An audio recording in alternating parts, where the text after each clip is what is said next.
Roza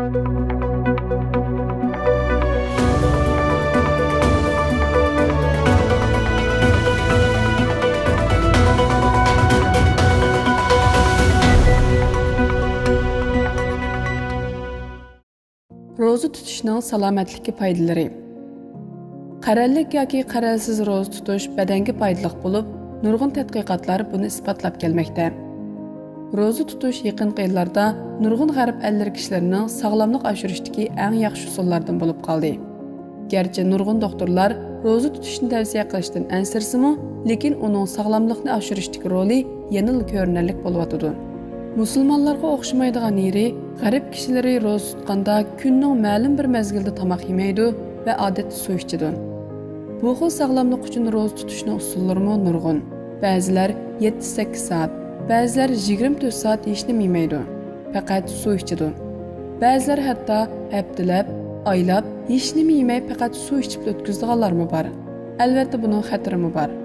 Ularmi o'z badanining ahvoliga qarata ish ko'radi. Yana ba'zilar 2-3 oylab faqat suv va meva, ko'ktat suvi ichadi.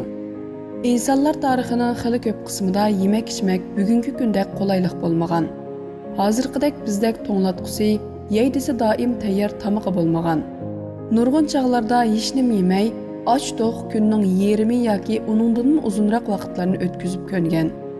Hozirgi yemek-ichmakning mo'lchiligi inson tarixidan qaraganda yangi bir hodisa. Albatta odam badani buningga ko'nmaydi.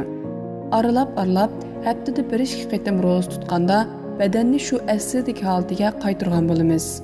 Roza tutishning tuvandagidek konkret foydali taraflari bor. Birinchi, roza tutish o'riqlatadi.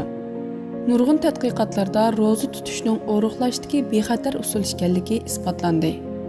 Roza tutish jarayonida odam badani nurg'un soatlab oziqlik qabul qilmaganlikdan may hujayralardagi maylarni ko'ydirish holatiga o'tib, texmi unumli holda badandagi maylarni ozitadi. Ikkinchi, roza tutish insulin sezgirligini oshiradi. Insulin qandagi shakar miqdorini tengshaydigan hormon bo'lib, qandagi shakarning bak yuqori va bak tuvan bo'lib ketishining oldini oladi. U oshqozon osti bezida ishlab chiqariladi. Agar badan insulin ishlab chiqara olmasa, birinchi xillik diabet kasaliga giribtor bo'lgan bo'ldi. Agar badan normal holda insulin ishlab chiqara olsa, ammo badandagi hujayralar insulinga inkas qaytarmasa, bu ikkinchi xillik diabet kasali bo'ldi. Roza tutish insulin sezgirligini oshirib, badanning shakarni tizginlash iqtidorini oshiradi. 3. Roza tutish metabolizmni teziltadi. Roza tutganda hazm qilish sistemasi orom oladi. Bu metabolizm jarayonida kaloriyalarning texim unumli ko'ydirilishini ilgari suradi. 4. Roza tutish ochliq tuyg'usini kuchaytiradi. Ochliq tuyg'usini his qilish uchun odam 12 soatdan 24 soatgacha och qolish kerak. Hozir kishilar 4-5 soatli bir narsa yeydi. Haqiqiy qursoq ochqanligini his qila olmaydi. Roza tutganda sizning badaningizdagi hormonlar tengshilib, siz haqiqiy qursoq ochqanligining qanday bo'lganligini his qila olasiz. Simiz odamlar qursoq to'ygan taqdirdami, to'yganlik his qilmaydi. Roza tutish orqali hormonlar tengshilganda, simiz kishilar to'yganligini tezli his qila oladigan va jiq yevolmaydigan bo'ldi. 5. Roza tutish miya funksiyasini yaxshilaydi. Roza tutish bir xil BDNF deb ataladigan oqsilning ishlab chiqarilishini oshiradi.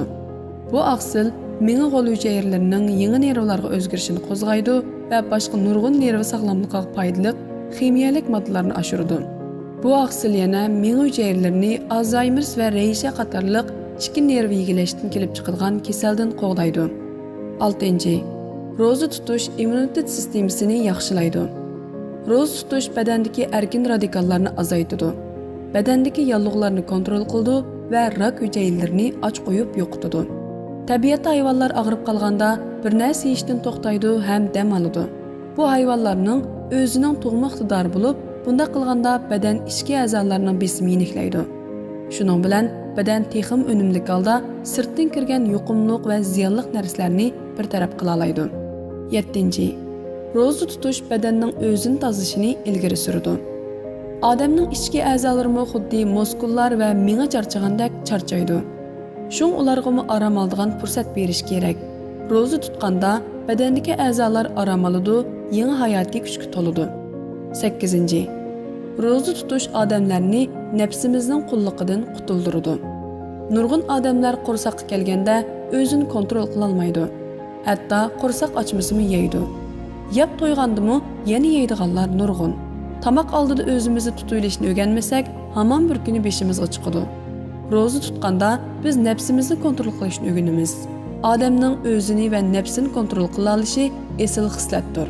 Nafsning qulluqidan qutulganlikdir. Nafsni kontrol qila olgan odam muvaffaqiyatga yaqinroqdir.